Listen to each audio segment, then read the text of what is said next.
Senhor.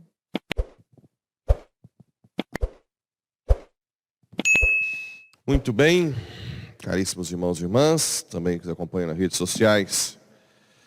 Essa primeira carta de São Paulo aos Tessalonicenses faz parte das cartas apostólicas, explica muito bem aquilo que a gente já falou várias vezes sobre a questão da palavra de Deus, maiúscula. O que é a palavra de Deus para o católico? Palavra, quando eu falo palavra de Deus, um católico vem em mente o quê?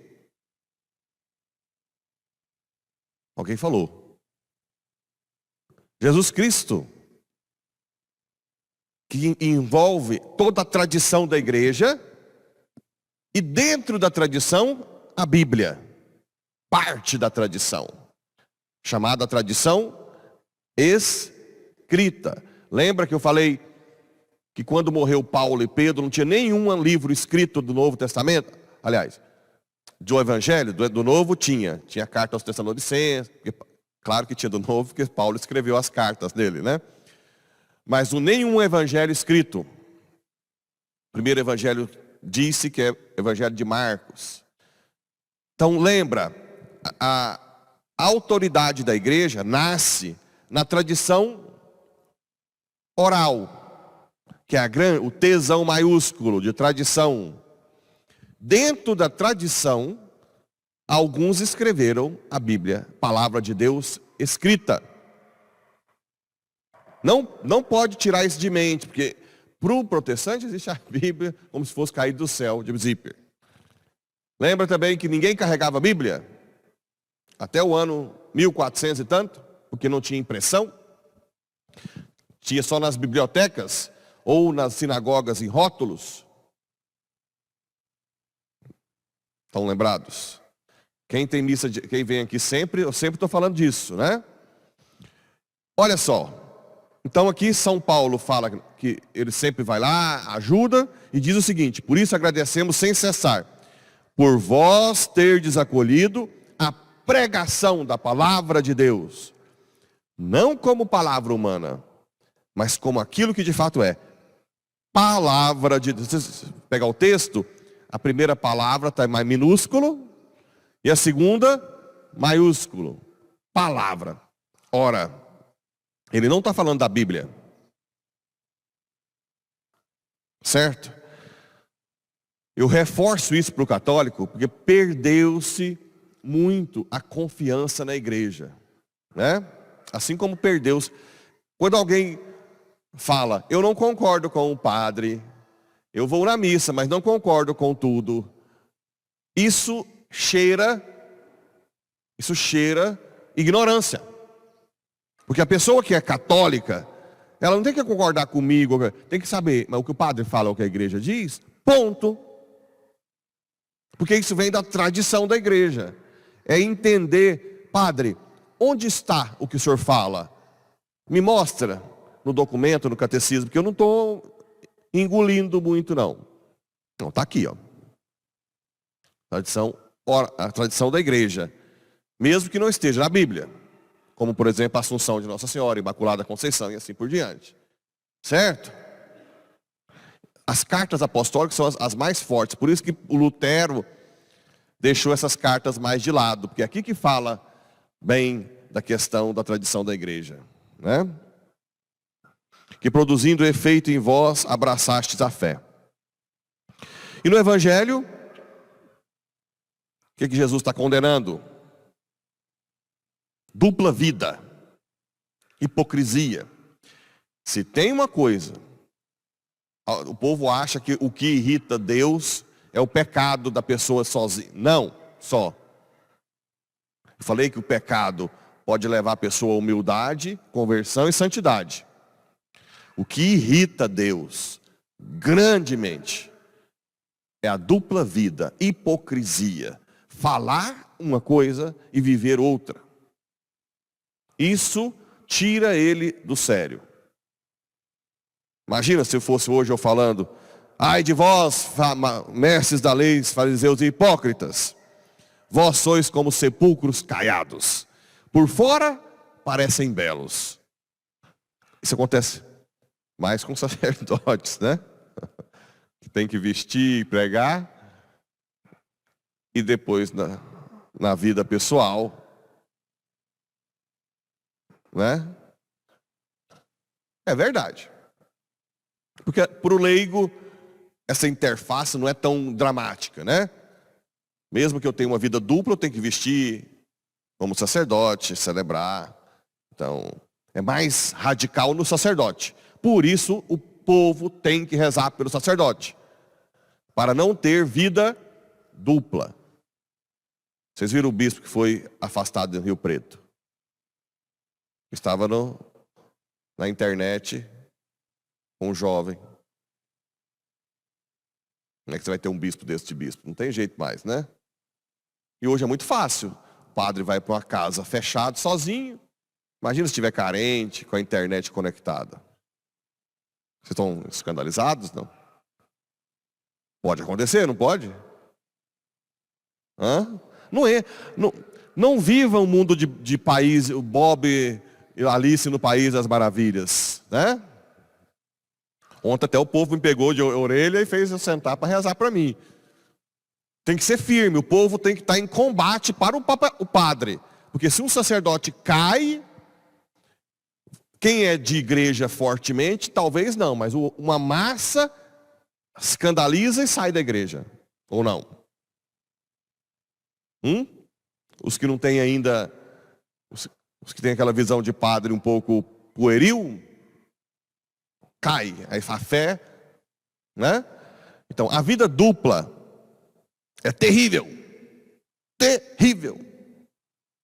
Seria melhor, se eu tivesse vida dupla, afastar do sacerdócio até resolver minha vida. Porque agora, a queda com arrependimento, confissão e retomar a vida, Deus gosta, né?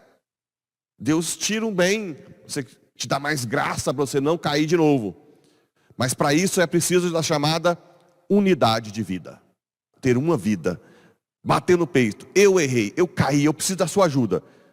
A dupla vida surge quando eu não quero mostrar para ninguém quem eu sou. Aí eu não confesso de vergonha do padre e vou vivendo a minha vida, só que eu tenho que ser cristão para ficar. Pode ser com leigo também, é mais comum em padre, mas pode ser com leigo. Quer viver todas as pastorais, mas tem sua vida ali, adultério e tal, e não quer falar para ninguém porque tem vergonha. Aí vai gerando uma ruptura de vida, dupla vida. E aí, para depois colocar unidade de vida nisso, e é isso que irrita também os povos de fora, né? Ah, igreja hoje, conheço um monte de gente lá que fala, mas que na vida também irrita o povo, irrita todo mundo, a dupla vida. Bem, eu não quero falar muito, já falei muito, eu quero ler uma carta. Eu gosto dos santos.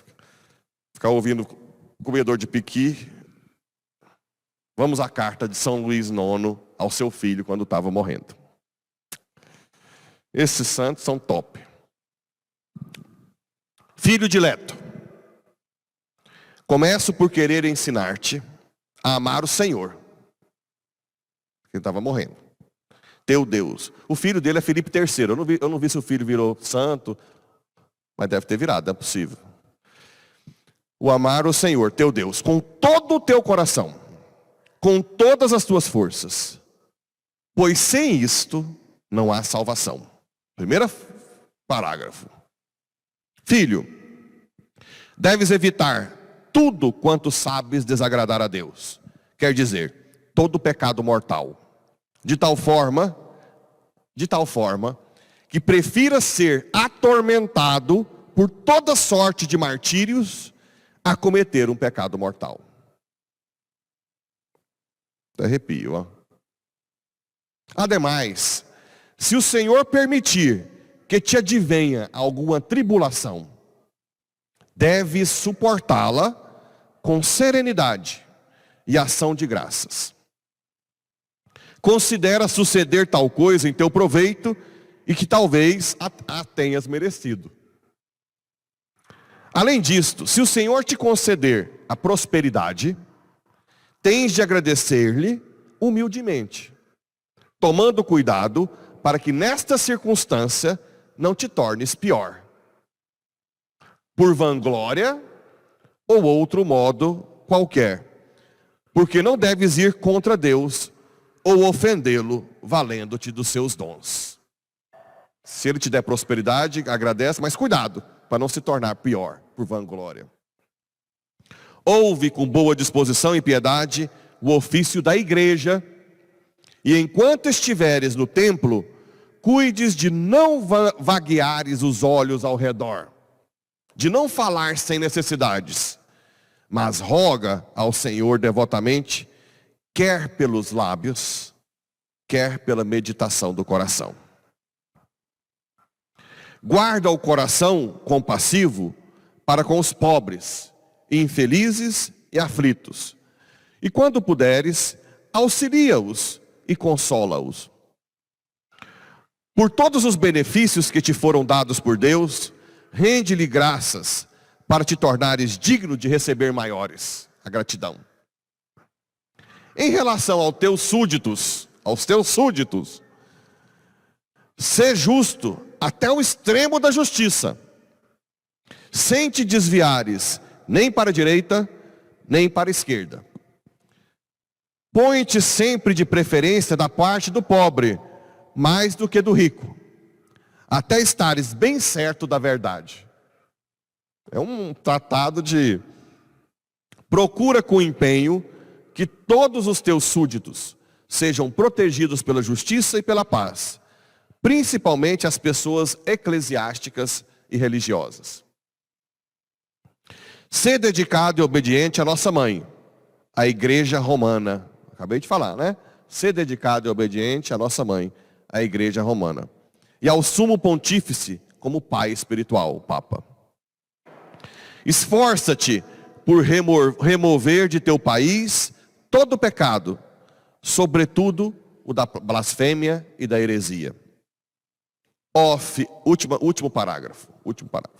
Ó filho muito amado, dou-te, enfim, toda a bênção que um pai pode dar ao filho. E toda a trindade e todos os santos te guardem do mal. Que o Senhor te conceda a graça de fazer sua vontade, de forma a ser servido e honrado por ti. E assim, depois desta vida, iremos juntos vê-lo, amá-lo e louvá-lo, sem fim. Amém. Não dou conta nem de falar mais nada. Ofertório.